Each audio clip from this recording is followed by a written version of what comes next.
ఈనాడులో కథ ఈ మధ్యకాలంలో చూసిన ఈనాడు కథ ఇది ఒకసారి చూడండి. సెకీ ఒప్పందానికి సన్మానం జరిగింది అని చెప్పి నా ఫోటో పెట్టాడు. సీఎండీని తొలగిస్తూ కేంద్రం ఆకస్మిక నిర్ణయం. జగన్ ప్రభుత్వంతో ఒప్పందంపై వచ్చిన ఆరోపణలే పరోక్ష కారణం అని చెప్పి ఈనాడు రాస్తుంది. నిజంగా ఈ వార్త చూసిన తర్వాత ఈనాడు అనే పేపరు నిజంగా టాయిలెట్ పేపర్కి ఎక్కువ, టిష్యూ పేపర్కి తక్కువ. అదొక పేపరా, పేపర్ పట్టిన పీడన. అబద్ధాలు రాయడానికైనా కానీ హద్దు పొద్దు ఉండాలి. కారణం ఏమిటి అని అంటే, ఏపీతో సెకీ ఒప్పందం ఎప్పుడు చేసుకుంది? ఏపీతో సెకీ ఒప్పందం ఒకసారి చూపించిన ఒకసారి.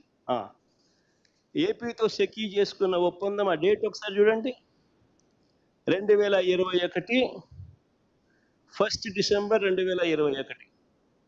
సెకీతో ఏపీ ప్రభుత్వం చేసుకున్న ఒప్పందం 1 డిసెంబర్ 2021లో కుదుర్చుకుంటే, ఈ సెకీ ఎవరైతే తీసేశారో, ఇప్పుడు కేంద్ర ప్రభుత్వం ఎవరినైతే సెకీ చైర్మన్గా ఉన్న వ్యక్తిని తీసేశారో, ఆ సెకీ చైర్మన్ ఎప్పుడు నియామకమయ్యాడు సెకీ చైర్మన్గా అంటే, అది కూడా పక్కనే ఉంది, ఒకసారి చూడండి. 13th June 2023.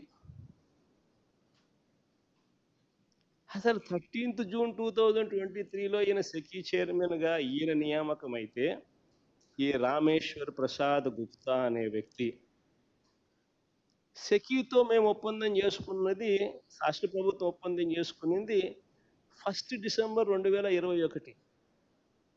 అప్పుడు ఎవడో చైర్మన్, అప్పుడు ఈ మనిషి ఎక్కడున్నాడో కూడా తెలియదు, అసలు డిపార్ట్మెంట్లో కూడా లేడు,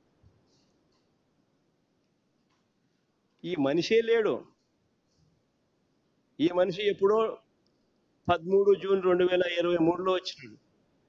వచ్చిన ఈ వ్యక్తిని కేంద్ర ప్రభుత్వం ఈ మధ్యకాలంలో తీసేసింది. దానికి దీనికి సంబంధం ఏంటి అంటే, ఏదో సామెత ఉంది చూడు,